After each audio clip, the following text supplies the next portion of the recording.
지난 시간에 우리는 같은 본문 가지고 이스라엘의 지도자였던 모세가 저지른 가장 큰 실수 한 가지에 대해 생각해 보았죠. 어떤 실수였습니까? 이스라엘 백성들이 무리바에 이르렀을 때 마실 물이 없자 또 다시 하나님을 향해 불평했죠. 이때 하나님께서 모세에게 뭐라고 말씀하시죠? 너는 지팡이를 명하여 반석에서 물을 내라 라고 말했습니다. 그러나 백성들의 불평을 들은 모세는 너무 화가 난 나머지 지팡이를 명하여 물을 낸 것이 아니라 그 지팡이로 반석을 2번이나 심하게 치면서 화를 낸 그런 모습을 보게 되죠. 이로 인해서 다행히 반석에서 물이 나긴 했어요. 그러나 모세는 하나님의 명령대로 하지 아니하고 자신의 혈기대로 한 것으로 인하여 약속의 땅 가나안에 들어가지 못하게 되고 마는 것을 보게 됩니다. 이 사건을 통해서 우리가 얻은 교훈은 무엇이었어요? 지도자 된 사람은 어떤 일 앞에서도 조급하게 화를 내서는 안 된다라고 말씀드렸어요. 그러나 이 일에 해당되지 않는 사람은 아무도 없다. 어떤 일에 어떤 무리들 중에 특별한 지도자로 세움받은 사람뿐만 아니라 가정의 지도자로 세운 모든 부모들, 자녀들 앞에서 함부로 화를 내서는 안 된다. 또 예수 그리스도를 먼저 믿음으로 이 세상에 있는 모든 사람들에게 복음을 전해야 될 책임을 가진 우리들 모두도 그들 앞에서 함부로 화를 내면 안 된다. 왜? 그렇게 함으로 말미암아서 그들에게 복음을 전할 수 있는 기회를 놓쳐버리게 되기 때문에 우리는 어떤 일들 앞에서도 조급하게 화를 내서는 안 된다라고 말씀드렸어요. 자, 그런데 이런 교훈은 굳이 오늘 본문의 사건, 성경에 있는 말씀 통하지 않고도 이 세상 사람들도 다 알고 있는 사실이 조급하게 화를 내는 것 결코 좋은 것이 아니다. 그로 말미암아 큰 실수를 하게 된다라는 사실을 너무 잘 알아요. 그럼에도 불구하고 많은 사람들이 어떤 일 앞에서 조급하게 화를 내므로 큰 실수를 하게 되는 이유가 무엇입니까? 모세는 왜 그런 실수를 저지르게 되었을까요? 세상 모든 사람들이 대부분 그러하는 것처럼 시작할 때는 마음을 다잡고 신중하게 조심해서 최선을 다하며 무엇을 시작했다가도 시간이 지나가면서 특별히 어떤 일이 힘들고 어려울 때보다도 어떤 일이 술술 잘 풀어지고 아무 문제가 없을 때, 그래서 거의 어떤 목적에 다다랐을 때 대부분 끝까지 참지 못하고 화를 내고 마는, 그래서 실수하는, 그래서 우리가 늘 하는 말처럼 다 된 밥에 코를 빠뜨리고 마는 그런 일들이 자주 있다는 것이. 그래서 성경은 뭐라고 말하죠? 전도서 7장 8절에 일의 끝이 시작보다 낫다. 시작을 아무리 잘해도 끝이 좋지 아니하면 아무것도 아니다. 히브리서 3장 6절도 그리스도는 하나님의 집을 맡은 아들로서 그와 같이 하셨으니 우리가 소망의 확신과 자랑을 끝까지 견고히 잡고 있으면 우리는 그의 집이라. 소망의 확신과 자랑을 끝까지 견고히 잡고 있으면 우리는 그의 집이라. 또 히브리서 3장 14절도 우리가 시작할 때에 확신한 것을 끝까지 견고히 잡고 있으면 그리스도와 함께 참여한 자가 되리라. 우리가 잘하든 못하든 우리의 믿음이 좋든 나쁘든 시작할 때 확실하게 다짐하고 시작했던 그것을 끝까지 견고히 잡고만 있으면 그 일이 이루어질 것이다. 그러나 처음 시작할 때 가졌던 그런 마음, 그런 다짐, 그런 결단을 끝까지 잡고 있지 못함으로 일이 거의 다 되어 갔을 때, 다 되었다 싶을 때 실수하고 넘어지고 자빠지고 만다라는 것이. 사람들은 항상 그래요. 시작은 거창하게 아름답게 그럴듯하게, 그러나 시간이 갈수록 끝이 가까워지면 적당히, 그래서 용두사미가 되어버리고 마는 이런 사람들의 특성이 예수님께서 물로 포도주를 만든 사건 속에서 하신 말씀을 통해 잘 드러나죠. 예수님이 참여하셨던 혼인잔치에 포도주가 떨어졌죠. 그래서 예수님께서 물로 포도주를 만듭니다. 그런데 그 포도주를 맛본 사람들이 뭐라고 말합니까? 사람마다 먼저 좋은 포도주를 내고 취한 후에 낮은 것을 내거늘. 무슨 말이죠? 사람들은 대부분 처음에는 좋은 것을 내놓다가도 시간이 지나갈수록 점점 더 안 좋은 것을 내놓는다. 사람들이 대부분 시작할 때는 잘하다가도 끝에 가서는 대부분 적당히 하려고 하고 그러다가 실수하고 넘어지고 만다라는 이야기죠. 이것이 세상의 법칙이에요. 그러나 성경의 법칙, 하나님의 법칙은 달라요. 성경의 법칙은 반대입니다. 처음은 거창하지만 끝은 시시한 것이 아니라 처음은 미약하더라도 그 끝은 심히 창대한 것, 그것이 성경의 법칙이고 하나님의 법칙이에요. 욥기 8장 7절에 말하죠. 내 시작은 미약하였으나 내 나중은 심히 창대하리라. 실제로 욥의 끝이 그러했죠. 욥기 42장 10절에 보면 욥이 그의 친구들을 위하여 기도할 때 여호와께서 욥의 곤경을 돌이키시고 여호와께서 욥에게 이전 모든 소유보다 갑절이나 주신지라. 욥기 42장 12절에도 여호와께서 욥의 말년에 욥에게 처음보다 더 복을 주시니 그가 양 14,000과 낙타 6,000과 소 1,000결이와 암낙이 1,000을 두었다. 말년이 처음보다 훨씬 더 창대한 것, 이것이 하나님의 법칙이요, 이것이 하나님께서 원하시는 것이. 이 사실 역시 모르는 사람들이 없어요. 끝이 시작보다 더 중요하다는 사실.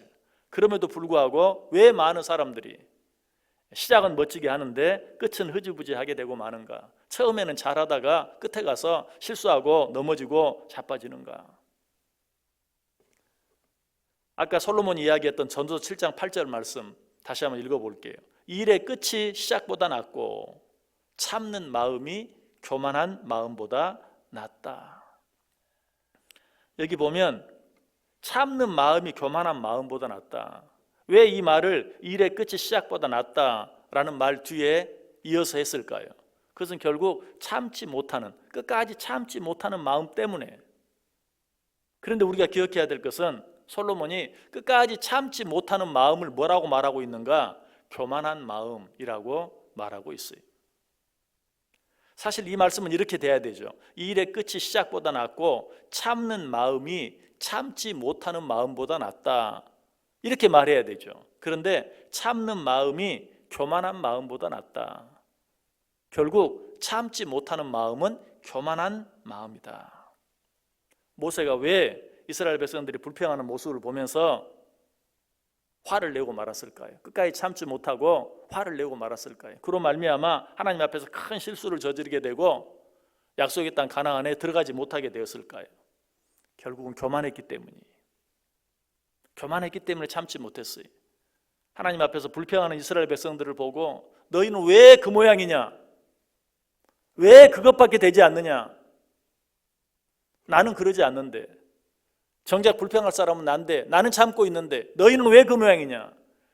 자기 자신이 자기 앞에 있는 이스라엘 백성들보다 훨씬 더 낫다는, 나는 그런 실수를 하지 않는다는 그런 교만한 마음 때문에 결국 참지 못하고 화를 내고 만 것이. 그 화로 인해 어떻게 되었어요? 약속의 땅 가나안에 들어가지 못하게 되었어요.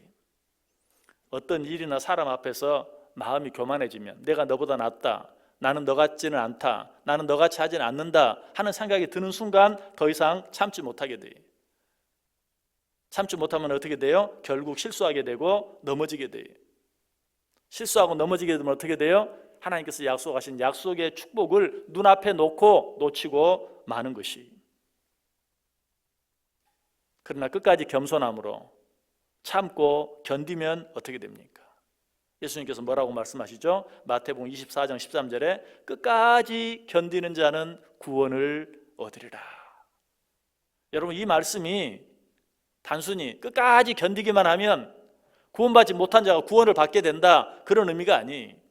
구원은 아무리 견뎌도 예수 그리스도를 믿지 아니하면 되지 않는 것이. 여기서 끝까지 견디는 자는 구원을 얻는다라는 말은 의미는 뭘까요? 성경 다른 곳에 이런 말이 있죠. 마음으로 믿어 의에 이르고 입으로 시인하여 구원함에 이른다.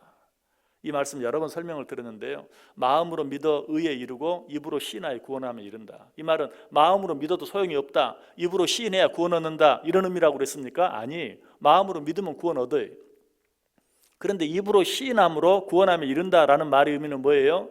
그 사실을 입으로 시인하고 표현하고 나타내고 감사하고 찬양할 때 그 구원의 기쁨이 내 것이 된다는 것이, 그 구원의 기쁨을 누리게 된다는 것이 마음으로 믿어 의에 이르고 이미 구원은 받았어요. 마음으로 믿었을 때. 그러나 그것을 입으로 시인하지 않고 표현하지 않고 감사하지 않고 찬양하지 않으면 그 구원의 기쁨이 내 것이 안 돼요. 구원 받고도 구원의 기쁨을 누리지 못해요. 마찬가지 끝까지 견디는 자는 구원을 얻으리라. 끝까지 참고 견딘다고 못 얻은 구원을 얻게 된다는 말이 아니고, 우리가 예수 그리스도를 믿으면서 예수 그리스도를 믿음으로 구원을 얻었는데 구원 얻은 자로서 끝까지 겸손히 참고 견디면 그 구원의 기쁨과 감격을 누리게 된다라는 의미. 모세는 그 축복을 눈앞에서 놓치고 말았어요. 왜? 겸손함으로 끝까지 참고 기다리지 못함으로 말미암아. 여러분, 우리는 예수 그리스도를 믿음으로 구원 얻은 자들이, 그러나 이 시간 한번 확인해 보세요. 그 구원의 기쁨과 감격이 내 속에 넘치고 있는가? 날마다 그 구원의 기쁨과 감격을 누리며 살고 있는가? 그렇지 못하고 있는가? 그 구원의 기쁨과 감격을 누리며 살지 못한다면 왜 그럴까? 혹시 내가 너보다 낫다, 나는 그렇게 하지 않는다. 특별히 우리들의 신앙생활의 연수가 길어지면 길어질수록 처음에는 늘 겸손한 마음 가지고 부족한 마음 가지고 어떻게 하면 좀 더 잘할 수 있을까 늘 생각하면서 신앙생활을 했는데, 이제는 그런 생각은 온데간데 없이 사라져버리고, 내가 신앙생활을 몇 년 했는데, 내가 교회에서 가진 직분이 뭔데 하는 생각 가지고 끝까지 참지 못하고 마음이 교만해져서 이렇게 실수하고 저렇게 실수하고 이리 넘어지고 저리 넘어지고 하고 있지는 않는지 확인해 보세요.